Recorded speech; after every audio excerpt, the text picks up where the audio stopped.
लोकतंत्र खतरे में है। अभिव्यक्ति की स्वतंत्रता का हनन हो रहा है। लोकतंत्र की हत्या हो रही है। विगत कुछ दिनों से आप यही सब कथित समाज सेवियों एवं राजनीतिज्ञों के माध्यम से रिपीट मोड पर सुन रहे होंगे।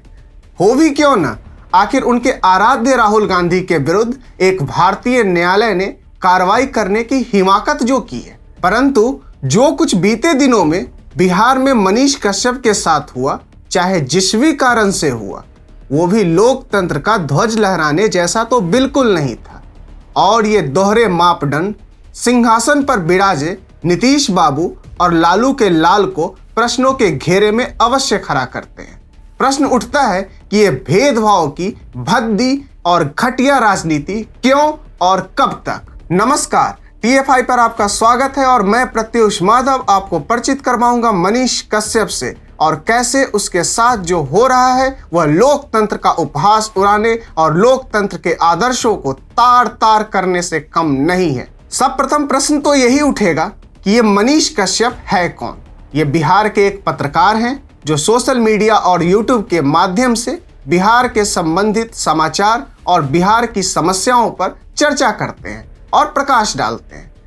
इनको कई मीमर मजाक बना के रखा है क्या वाले क्लिप के पीछे बहुत बढ़िया से जानते होंगे और ये सच तक न्यूज के नाम से यूट्यूब चैनल का संचालन करते हैं। इन्हें हाल में ही बिहार पुलिस ने हिरासत में लिया है। इन पर आरोप है कि इन्होंने फर्जी खबरों के जरिए सांप्रदायिक सौहार्द बिगाड़ने एवं अराजकता फैलाने का प्रयास किया है, जिसके कारण इनकी संपत्ति भी कुर्क हो सकती है। इतना ही नहीं, मनीष कश्यप को जल्द ही तमिलनाडु पुलिस को सौंपा जा सकता है, जिनके अनुरोध पर यह कार्रवाई की जा रही है। परंतु मनीष कश्यप ने ऐसा भी क्या किया जिसके पीछे बिहार और तमिलनाडु पुलिस हाथ धोकर उसके पीछे पड़ गई। उसका दोष केवल इतना था कि जब तमिलनाडु में हिंदी भाषी विशेषकर बिहार के निवासियों पर अत्याचार हो रहा था तो उसने इस पूरे प्रकरण पर बिना कोई लाग लपेट के कवरेज की। यूं समझिए कि मनीष कश्यप ने वही दिखाया जो तमिलनाडु में घटित हो रहा था। तो क्या बिहार और बिहारियों के संबंध में कुछ भी दिखाना अपराध है? कम से कम बिहार पुलिस के रवैये को देखकर तो ऐसा ही प्रतीत होता है। बिहार पुलिस ने सोशल मीडिया में भ्रामक फोटो वीडियो शेयर करने के आरोप में यूट्यूबर मनीष कश्यप समेत 4 लोगों के खिलाफ FIR दर्ज की है। वहीं तमिलनाडु पुलिस ने भी अफवाह फैलाने वाले 9 लोगों के खिलाफ मुकदमा दर्ज किया है। इतना ही नहीं, बिहार पुलिस ने कहा कि मनीष कश्यप सिलसिलेवार तरीके से ट्वीट कर रहा है कि तमिलनाडु में बिहार के लोगों के साथ हो रही हिंसा को लेकर जानबूझकर सुनियोजित तरीके से भ्रामक, अफवाहजनक तथा भड़काने वाले फोटो, वीडियो, टेक्स्ट मैसेज इत्यादि शेयर कर जनता के बीच भय का माहौल पैदा कर रहा है। इससे कानून व्यवस्था की समस्या उत्पन्न होने की संभावना है। पुलिस ने कहा है कि उन्हें 30 वीडियो एवं पोस्ट को चिन्हित किए हैं। इसको लेकर बिहार पुलिस की आर्थिक अपराध इकाई ने धारा 153, 153A, 153B, 505(1)B, 505(1)C, 468, 471, 120B, IPC एवं IT एक्ट की धारा 67 के तहत FIR दर्ज की गई है। अब IPC की जिन धाराओं के अंतर्गत मनीष कश्यप समेत 4 लोगों पर कार्रवाई की गई है उन पे ध्यान दीजिएगा। कुछ धाराएं तो ऐसी हैं जो सीधा सीधा उपद्रव और दंगा फसाद की ओर संकेत देती है। तो क्या मनीष कश्यप उपद्रवी हैं? क्या उन्होंने बिहार में दंगे भड़काने का प्रयास किया है?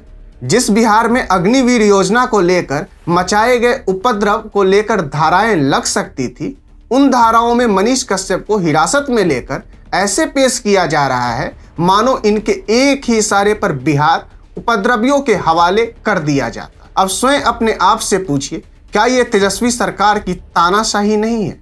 मुख्यमंत्री भले ही नीतीश हो, पर प्रशासन तो तेजस्वी के हाथ में ही है। तो क्या ये लोकतंत्र को खतरे में नहीं डालता?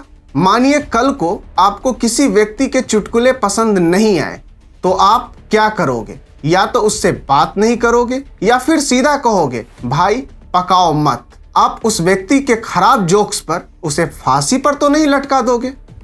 परंतु बिहार में ऐसा ही हो रहा है।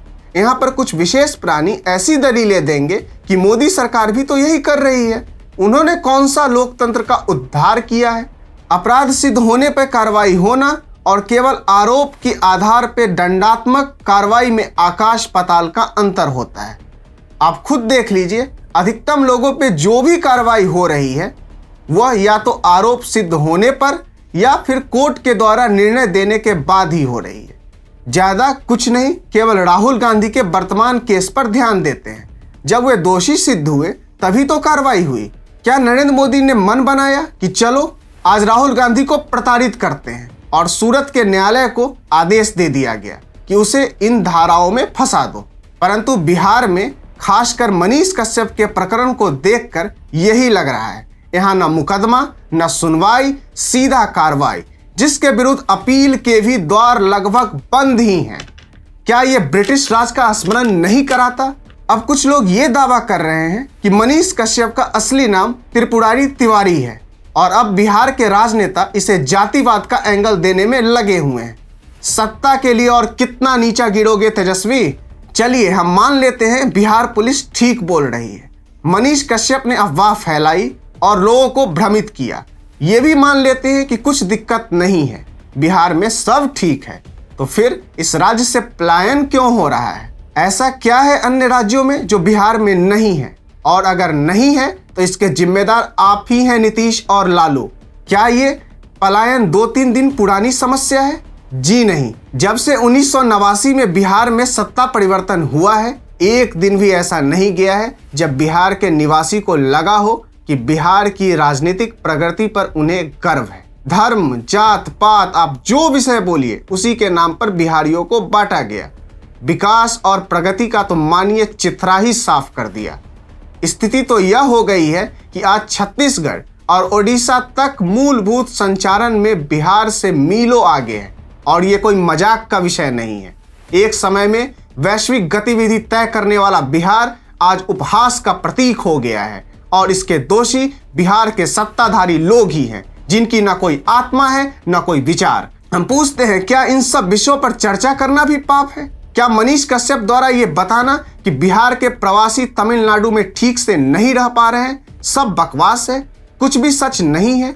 ये तो वही बात हो गई कि 1947 में भारत का विभाजन हुआ और लोग कहने लगे कि कुछ भी नहीं हुआ था, सब बढ़िया रहा। सत्ता के नशा में चूर नीतीश बाबू और पिछड़ों के पोस्टर बॉय के सपूत माननीय तेजस्वी जी सब ठीक नहीं है, और शुतुरमुर्ग की भांति रेत में सिर धंसाने से सत्य परिवर्तित नहीं होगा। इस समय देश का अधिकतम ध्यान राहुल गांधी की सदस्यता रद्द होने और उसके पीछे लिबरल मंडली के करुण क्रंदन पर केंद्रित है। परंतु जो कुछ बिहार में घटित हो रहा है और मनीष कश्यप पर कार्रवाई के नाम पर जो कुछ भी बिहार सरकार कर रही है, वो लोकतंत्र के लिए शुभ संकेत नहीं है, और बिहार के भविष्य पर तो गहरा प्रश्न अवश्य खड़ा करता है। आपको हमारा वीडियो कैसा लगा? कमेंट सेक्शन में अवश्य साझा करें। बहुत बहुत धन्यवाद।